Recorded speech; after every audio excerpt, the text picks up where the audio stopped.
Bonjour, comment ça va? Et comment va la santé? Bonjour, comment ça va? Et comment va la santé? Mesdames et messieurs, bonjour, bienvenue à vous dans ce nouveau numéro de Comment va la santé. Aujourd'hui, on s'intéresse à la contraception. Comment bien choisir votre contraception? Il faut savoir qu'en France, c'est la loi de 1967 qui autorise la contraception en France. La pilule est certes la méthode la plus utilisée, mais ce n'est pas la seule. Aujourd'hui, on en parle avec Dr Abdon Goudio. Docteur, bienvenue à vous. Bonjour Aïssa, comment allez-vous? Très bien. Alors, j'ai cité à plusieurs reprises le mot contraception, mais qu'est-ce que ça veut dire exactement? Mais c'est un moyen qu'utilisent les femmes et les couples dans un rapport hétérosexuel pour éviter d'avoir des enfants quand ils ne le désirent pas. Cela permet d'avoir une vie sexuelle épanouie sans forcément avoir en tête le risque d'une grossesse non désirée. D'accord. Donc choisir quand on souhaite avoir un enfant. Absolument. Mesdames et messieurs, nous accueillons dans un instant notre invité du jour, Dr Paul Barnu.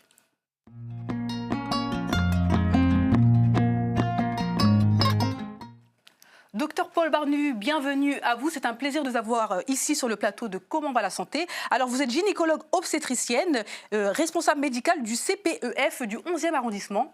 Oui, tout à fait. Je vous remercie de m'avoir invitée. Je vous en prie. Alors, gynécologue obstétricienne, qu'est-ce que ça signifie? Ça signifie exactement. Alors, c'est une spécialité médicale qui s'occupe particulièrement de la santé sexuelle et reproductive des femmes.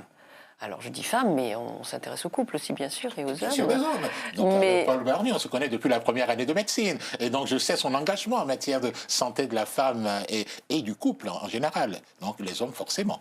Voilà, donc c'est une spécialité médicale. Gynécologue, c'est toute la santé de la femme. Obstétricien, c'est tout ce qui a à voir avec la périnatalité, particulièrement les suivis de grossesse. D'accord. Alors, nous avons plein de questions à vous poser tout au long de cette émission. Vous restez bien sûr avec nous. Alors, place au premier micro-trottoir. 2 questions vous ont été posées. Lesquelles? Eh bien, voyons ça tout de suite en images.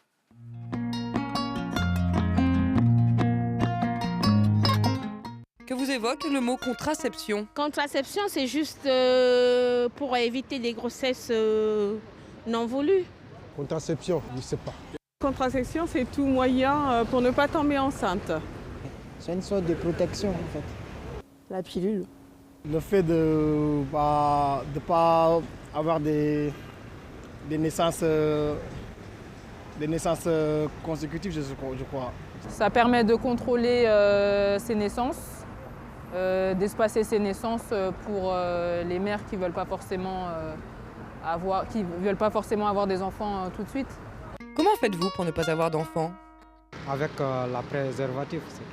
Je me retiens spirituellement et je ne me donne pas au sexe en fait. Pour ne pas avoir d'enfants, il y a la pilule, il y a le préservatif. Il y en a d'autres. Hein. Qu'est-ce que je fais pour ne pas avoir d'enfants? Le préservatif. Le moyen de ne pas avoir des enfants, c'est suivre les périodes de fécondité de l'épouse que vous avez. Je me protège, je prends la pilule régulièrement et mon ami aussi utilise le préservatif. Allez, de retour sur le plateau avec Dr Abdon et Dr Paul Barnu. Alors, les réponses, elles sont plutôt correctes. Complètement. Oui. Ah oui. Alors, on a souvent le préservatif qui revient, Régulièrement. la pilule et puis l'abstinence. L'abstinence ne dure que le temps de l'abstinence. Donc, j'aimerais quand même que Paul rebondisse par rapport à la question posée par ce monsieur autour de est-ce qu'on peut arriver en démarche spirituelle, suivre le cycle de sa femme, avoir une contraception efficace? Alors, je crois que c'était 2 monsieur. Il y a un monsieur qui a dit « je m'abstiens et j'utilise la spiritualité pour ça ». Ma foi, ça marche. Ne pas avoir de rapport sexuel, ça marche très bien. Mais je ne pense pas que ce soit l'objectif de toutes les femmes et de tous les hommes. Absolument. Au fond, la contraception, ça permet d'avoir une sexualité épanouie sans avoir la crainte de mettre en route une grossesse qu'on ne souhaite pas. Voilà. Alors après, il y a un autre monsieur, il était très intéressant. Il a dit, moi, je vais voir le cycle de ma femme et donc... Ça fonctionne, ça? Alors, c'est toute la question. C'est si on était des horloges, ça marcherait bien, mais on n'est pas des horloges, on est des êtres humains. Le cycle de la femme est variable. L'ovulation, la période d'ovulation est tout à fait variable aussi. Et la durée de vie du spermatozoïde, eh bien, elle peut être... Quand on fait de la contraception, on peut penser que ça peut être même jusqu'à 8 jours. Vous vous rendez compte? D'accord, donc Ça dure un certain temps. c'est pas une méthode très fiable. Du Non. coup, une ovulation entre le 10e et le 17e jour du cycle, plus un spermatozoïde qui peut durer vivant 8 jours, ça va Pas terrible. être terrible. Alors on va, Pas terrible. on va Oui. revenir sur des contraceptifs fiables, notamment la pilule. Absolument. Exactement. Oui.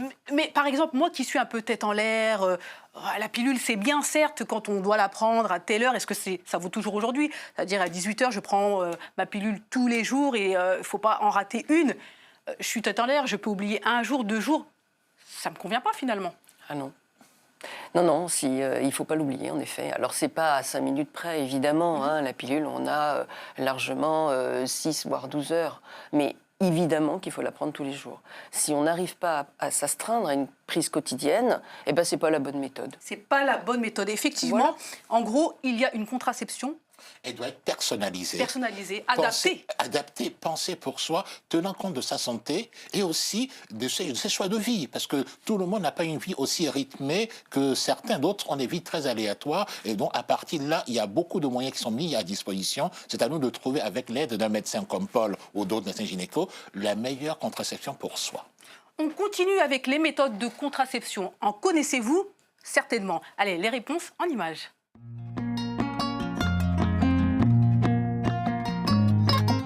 Quelle méthode de contraception connaissez-vous? La pilule, le préservatif, les patchs qu'on achète à la pharmacie. Des préservatifs, c'est ça? Oui, les pilules. Si c'est une femme, c'est les pilules. Je ne vais pas dire des pilules parce que c'est des risques aussi. Parce qu'après, il y a des conséquences qui ne sont pas bien pour la santé aussi. La pilule, l'implant, le stérilet ou le préservatif, l'anneau. Avec qui parlez-vous de contraception? Avec mon épouse, mais pas avec n'importe quelle âme. Avec ma gynécologue et mon homme aussi.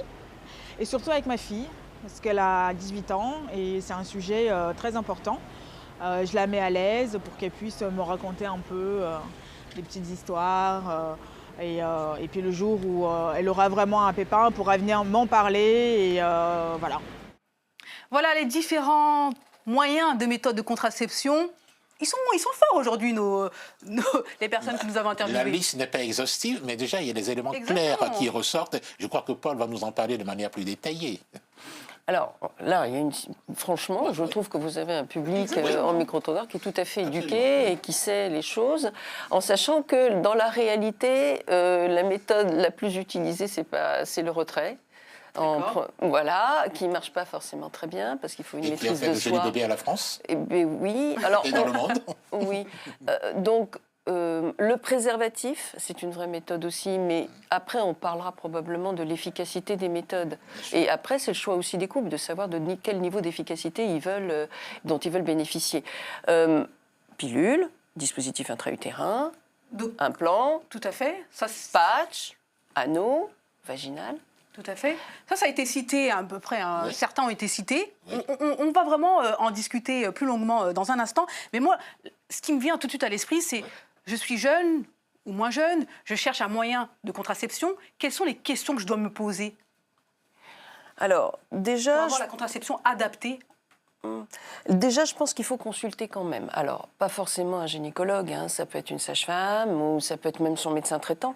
Hein, lui déposer cette question-là, en disant voilà, moi je souhaiterais quand même avoir une sexualité plus tranquille et donc adopter une méthode de contraception qui me convient. Et bien sûr qu'il va quand même falloir, le médecin va s'assurer qu'il n'y a pas de contre-indication. C'est médical. Hein, donc ça, c'est important. Élément important. Élément important. Voilà. Donc ensuite, on proposera toutes les méthodes ou pas toutes les méthodes. On va serrer un petit peu les choses. Et après, le meilleur moyen, c'est d'essayer la contraception qu'on choisit.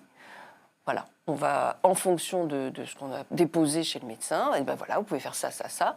Selon les avantages et les inconvénients de chacune des méthodes, et c'est principalement les femmes quand même, à part le préservatif, mais c'est quand même les femmes qui vont se déterminer à utiliser cette contraception, eh bien, elle va pouvoir l'essayer. Et puis, si ça ne lui convient pas, elle revient. Elle dit, écoutez, moi, ça ne me convient pas. Ça ne convient pas, on change. Donc, il ne faut pas hésiter à tester et puis Bien à sûr. revenir Oui. si la méthode ne convient pas. Il faudrait que la femme garde la maîtrise de cette contraception. Certes, il n'y a que le préservatif où l'homme est un élément très important, même s'il est précieux dans l'imaginaire de la contraception. Il faut que c'est une conquête féminine. Il faut que les femmes apprennent donc à en avoir la maîtrise, même si c'est dans le partage. Et pour cela, il faut qu'elles aient une démarche, une méthode qui leur soit la plus adaptée possible. Et non pas celle qui est dans les journaux ou dans les textes ou sur Internet. C'est ma contraception, ce n'est pas celle de ma voisine. D'accord. Donc, par exemple, les questions qu'on peut se poser, c'est je voyage énormément. Est-ce que la pilule peut être intéressante pour moi? Peut-être que non, parce qu'il y a, élément intéressant. Il y a des décalages horaires. Justement, vous avez parfaitement raison. La pilule, ça devient difficile. Quand il y a du décalage horaire, on est soumis à ce décalage horaire, on peut être totalement perdu. Alors, qu'est-ce qu'on peut faire? Implant, dispositif intra-utérin, l'anneau vaginal. Bien sûr. Exactement. Vous voyez donc, voici donc quelqu'un, une grande voyageuse qui passe d'un fuseau horaire à un autre fuseau horaire et qui ne sait plus très bien à quel moment prendre sa pilule. Un implant est une solution ou un dispositif intra-utérin. Et là, je crois que Paul parle d'or en matière de contraception. Ça me paraît très important. Je fume. Ce n'est pas vrai. Mais je n'en sais rien, je n'ai pas vérifié. Vous fumez. C'est un point important, c'est-à-dire que voilà. Bien sûr, le risque, on a parlé des risques. Il y a toujours des risques, quelles que soient les méthodes. Elles sont très faibles, mais ça existe quand même. Avec la pilule, évidemment, le risque du tabac, multiplié par 10, les risques thrombemboliques. Donc, bien sûr que c'est important. Pour des pilules avec des œstrogènes dedans. Après, on en parlera peut-être plus clairement, mais il y a différents types de pilules. Je suis en situation de précarité, malheureusement. Je change de domicile très souvent. Pareil, ce sont des points aussi importants à prendre en compte. Vais-je perdre ma plaquette d'un lieu à un autre lieu d'hébergement? C'est une question qui est posée également. Donc, là aussi, je pose la question à Paul. Alors ça, c'est une excellente question. Et au fond, ça me permet non plus de parler de la contraception elle-même, parce que ces femmes, elles ont droit à toutes les méthodes de contraception. Absolument. La précarité sociale ne doit pas entraver le droit des femmes. Donc, ça me permet de dire que dans toutes les villes de France, dans tous les arrondissements de Paris, il y a des centres de planification familiale. Et là, on a un accès gratuit. Même si on n'a pas la sécurité sociale, même si on n'a pas de droit ouvert, même si, peu importe, on a accès à ces centres et on peut avoir des délivrances, dans la majorité des cas, des délivrances gratuites de contraceptifs. Information très importante. Oui. Donc, les fameux CPEF, on en a parlé dès le départ. C'est important. Très important, gratuité d'accès à la contraception. Et inconditionnalité. Absolument. Et ça tombe bien, parce qu'on y va. Allez, c'est parti, 11e arrondissement, le CPEF, Centre de planification familiale.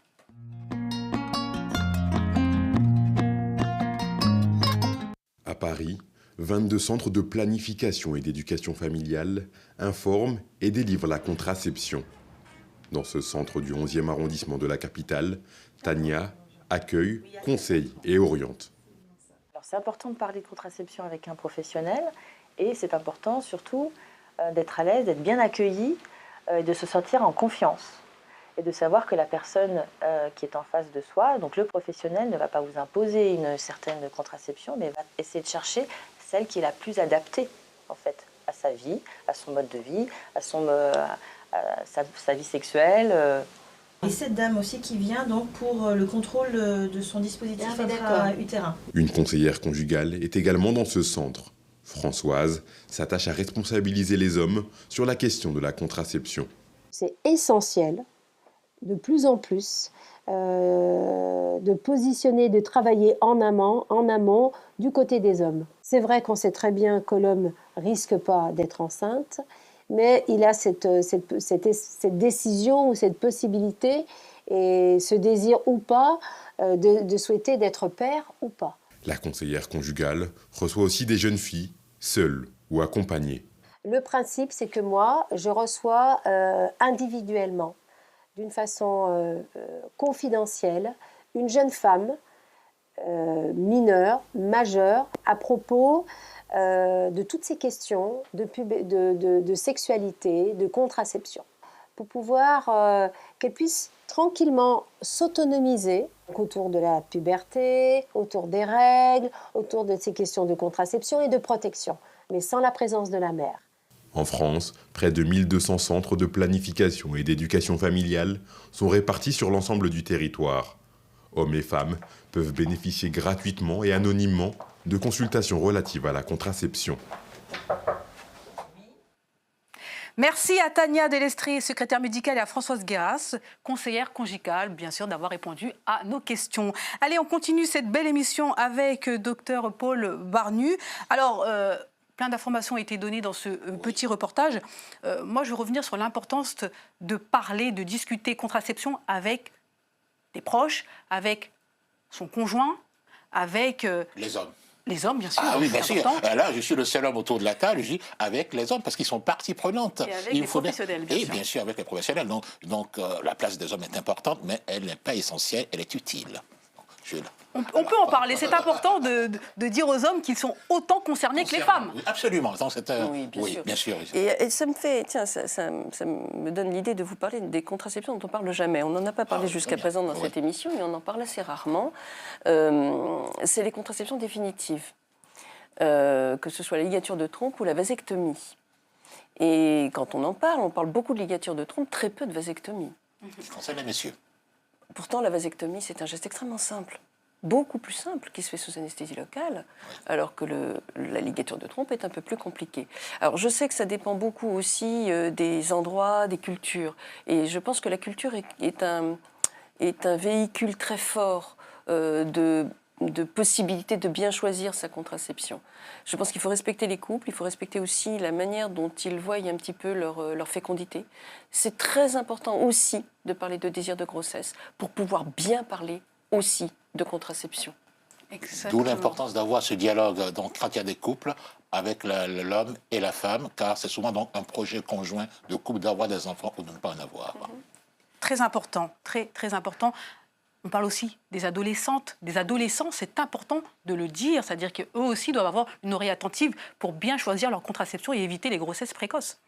Absolument. Et du coup, là encore, quand on est un adolescent, une adolescente, on découvre son corps.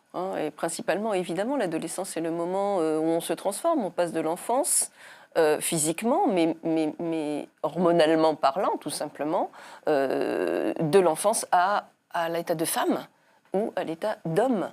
Et ces transformations sont très bouleversantes. Et on se rend compte, en fait, quand on parle de contraception, c'est aussi l'occasion de parler de son corps. Bien choisir sa contraception, c'est aussi bien comprendre comment on fonctionne, au fond, comment on est. Comment une femme, qu'est-ce qu'une femme et qu'est-ce qu'un homme, et comment on peut aussi parler de sexualité, évidemment.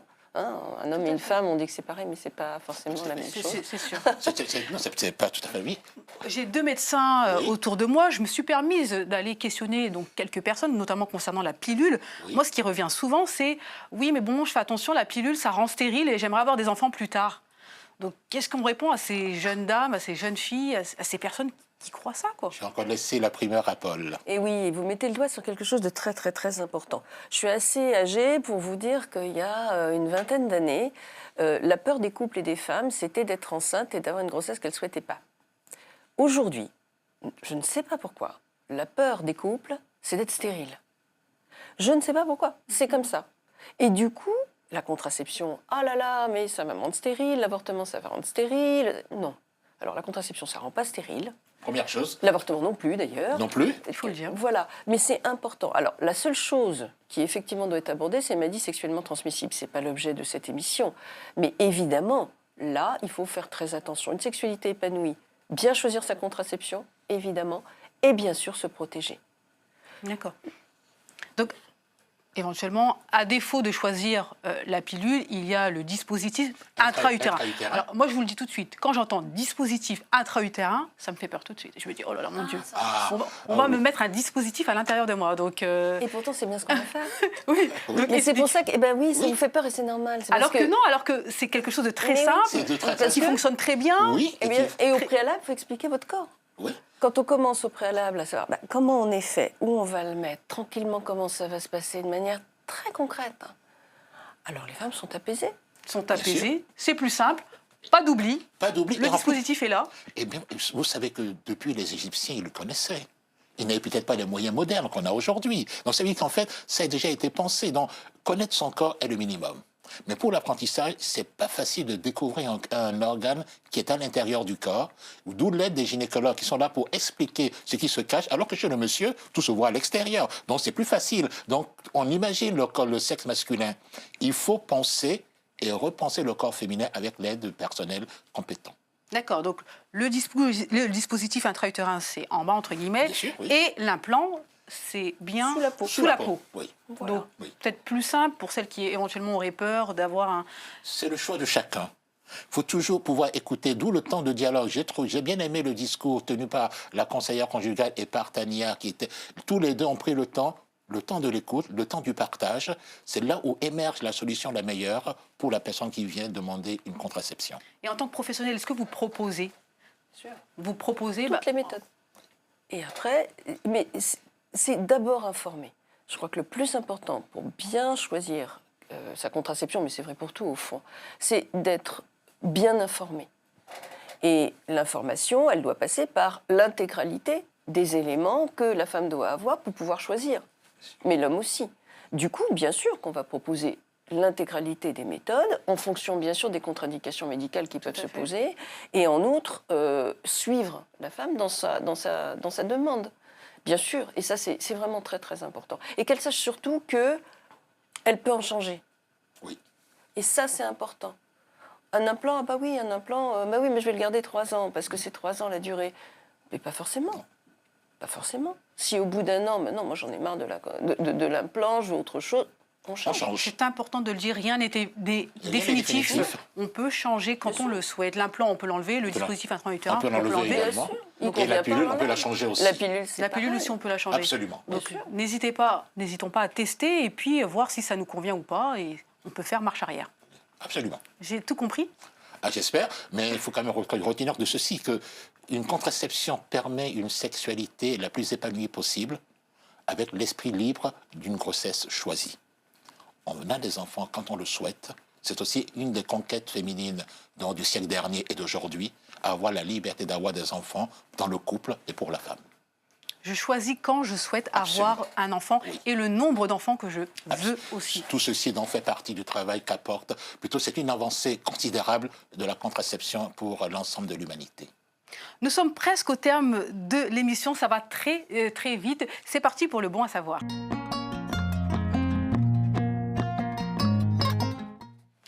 Alors, le bon à savoir, qu'est-ce qu'il faut dire, qu'est-ce qu'il ne faut surtout pas oublier? La contraception d'urgence, ça existe. Absolument.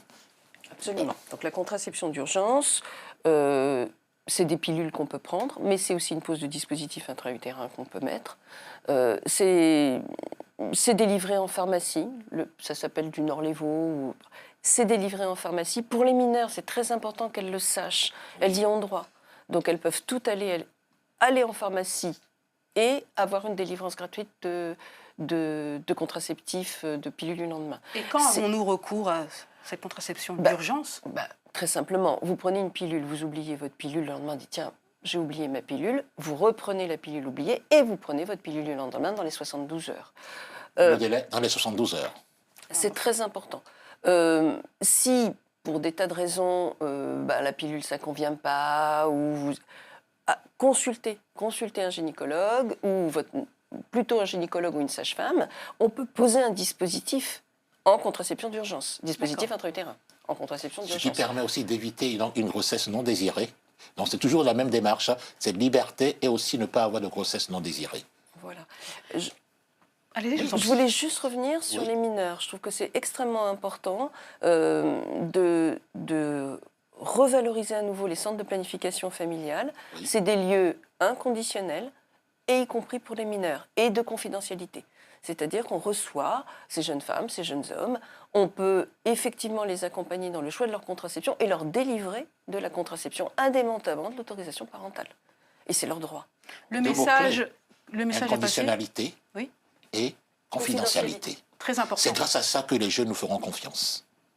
Très, très important. Je vais terminer avec le site www.choisirsacontraception.fr. C'est un site génial, je vous le dis sincèrement. Allez-y, il y a différentes méthodes, il y a énormément d'informations. Vous allez trouver ce que vous recherchez.